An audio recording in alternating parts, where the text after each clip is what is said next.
How to take apart and clean your Dyson Ball floor tool. I'm going to show you how to take it apart step by step and how to get it looking like new again. And then we're going to put it back together again. If, however, at any stage this all sounds or looks a bit scary, just skip ahead because I've got a couple of ways you can perhaps clean yours, especially if it's not too bad, without taking the whole thing apart. I'll see you at the end. Okay, so let's get this taken apart and cleaned. The tools that you're going to need are a flat-headed screwdriver, a cross-headed screwdriver, a T8 and a T15 Torx screwdriver. They're like the star shape, pair of pliers, and also you may need some scissors. So let's flip this upside down, and there's a button here to release the end cap. You push that in and then push the end cap up. Now they can be a bit stiff, so if yours is stiff, press the button and just help the button up with the flat-headed screwdriver and it should release. Now you can pull out the brush bar from inside. It just slides out. Pull off the end cap there and you might see loads of air and fluff wrapped around it like that. We really need to get rid of that. So just get your scissors and we need to cut this off. It's only going to cause problems if you have something like this on your floor tool. It'll eventually stop spinning and seize up. Put that to one side. We can clean that in a bit, get rid of your fluff. And likewise on the end here, you get the same problem. So you need to cut this fluff and hair away. I will keep speeding little bits up on this video. Just press pause if you feel you're getting left behind. Make sure that wheel's spinning fine on the end there. And now we're just going to quickly clean the brush bar.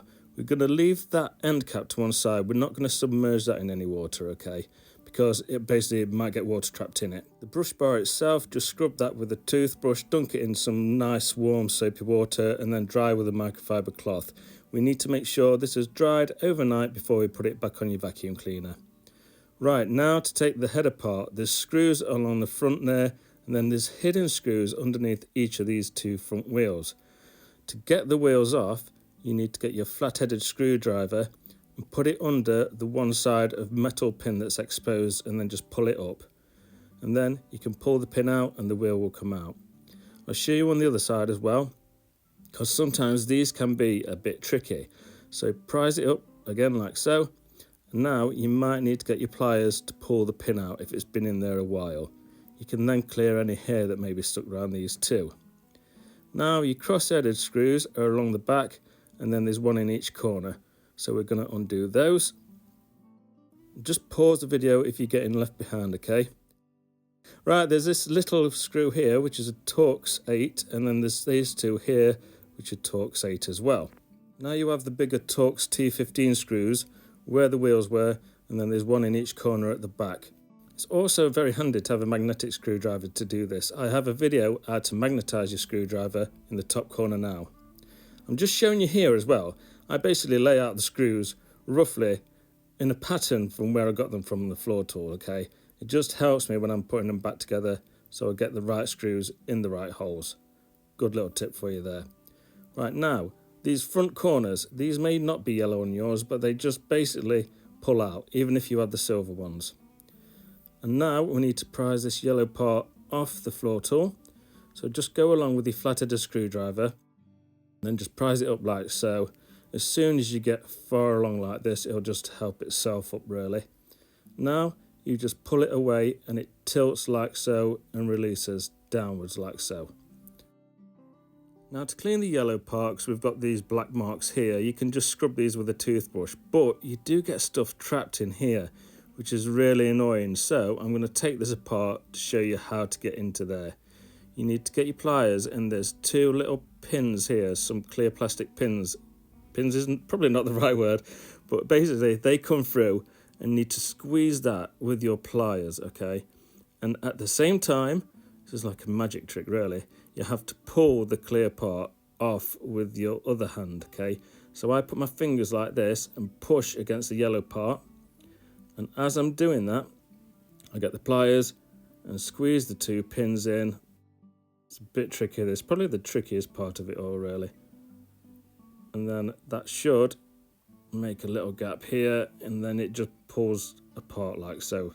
Okay, right, so now that's out of the way, this yellow part here has got a mechanism in it and stuff. Tend not to clean that, you know. We can clean the bottom, the rest of it is okay. It's this clear part that we need to clean the most really for the fluff that's trapped inside.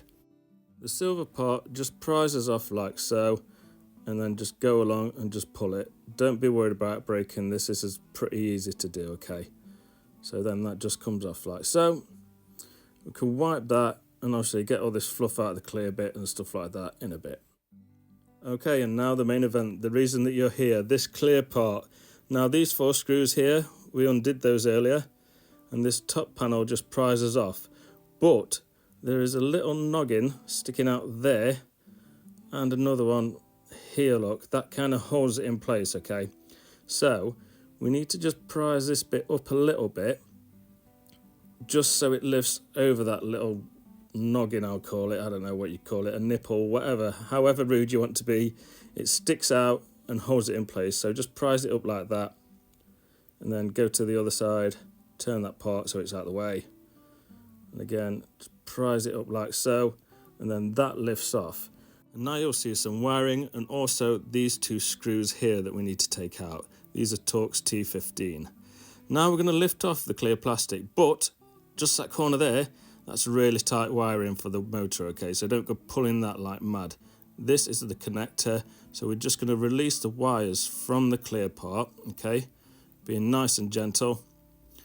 And then we can lift the clear part off, and we're not disconnecting any wiring or any motor or anything like that. We're just going to feed it through that hole there, okay?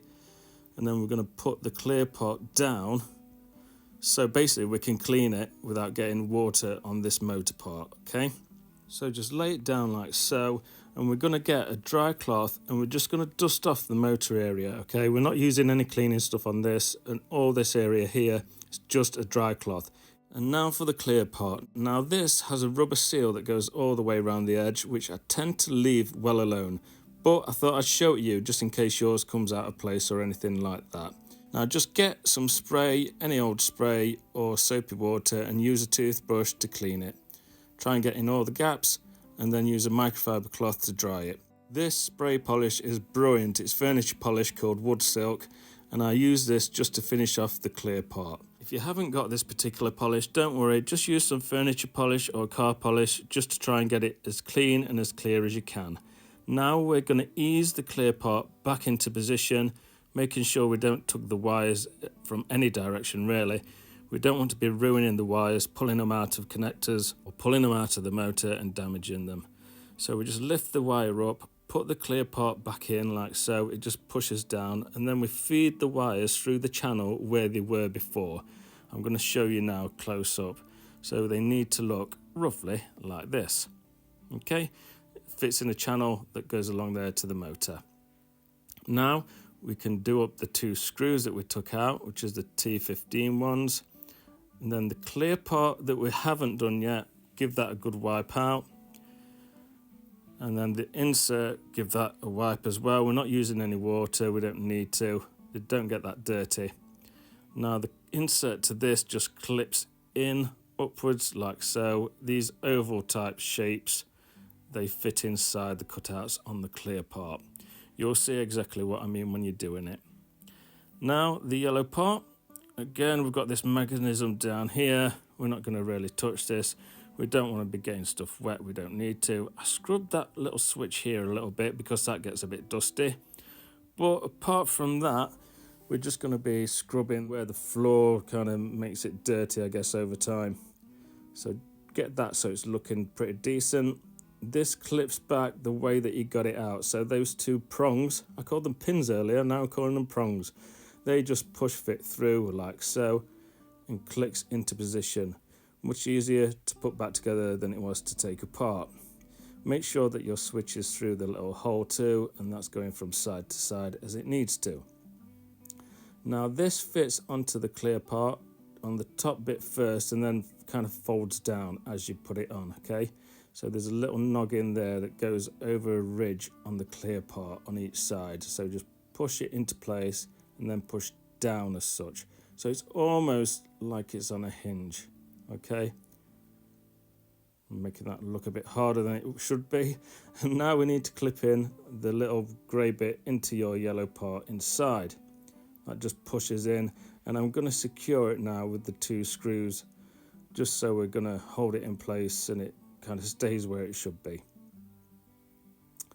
Now we can put these two front screws in there, the T15 screws, and the end cap things from the corners, they go in like so. So you put the bottom bit in and then just kind of turn it and it goes in.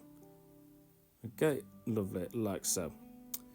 Right, now we need to put the screws in to secure them. I think they were crossheader screws if I remember rightly, and put this back bit on. We're kind of getting there with putting it back together already. That just push fits like so, and then we're going to put in a screw in each corner just to keep that secure. Now there's that little T8 torque screw down the bottom. Put that in now, because if you put this panel on first, you kind of not be able to get to that little screw underneath. So they go on. That's a crossheader screw for that panel, by the way. And we need to put your wheel pin back in. We basically put the pin just a little bit through the front wheel like so, and then just pop it in, and then we need to push the pin into the hole that we've just put it in as such, okay? So just grab a screwdriver or anything like that, and we push in the pin downwards and sideways at the same time, so it goes down and locks but goes into the hole as well. It's the best way of explaining it I can think of. I'll show you with this other one again.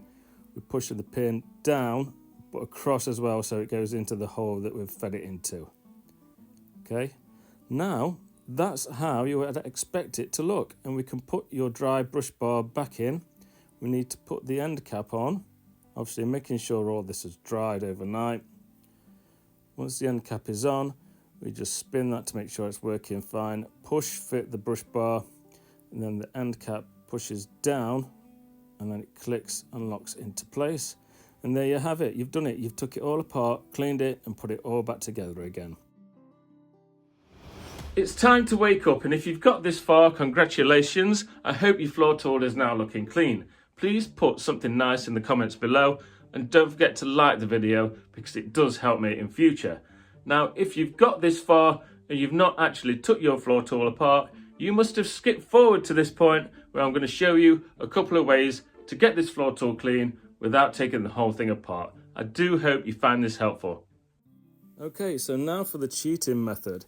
We need to release the end cap by pushing the button like so. That lifts up, and then we can remove the brush. We can also cut away any hair that's in this area, okay? We need to do that too. Now get a microfiber cloth, and we can make this slightly damp, but I don't really want you to be involved in water, okay?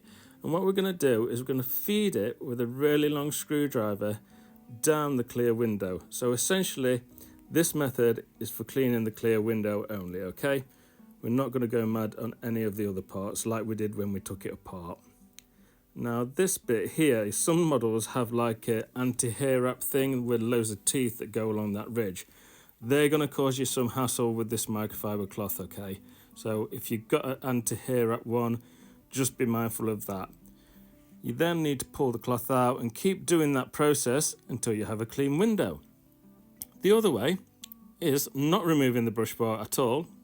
Get the microfiber cloth, and again this can be damp, and we're going to feed it through the front. Don't feed it through the back. We're feeding it through the front, and then basically what we've done, we've trapped it. So now we're going to move the brush bar backward and forward in the hope of getting every little bit of dirt that's in there. Okay, this is going to be better on floor tools that aren't really that dirty. Just do this every few weeks if you like. It keeps it looking nice and clean. But yeah, they are the cheating methods. I do hope you found this video helpful. Please subscribe to my channel for more Dyson help videos. This next one is showing you how to get your cloudy, dirty bin back up to looking like new.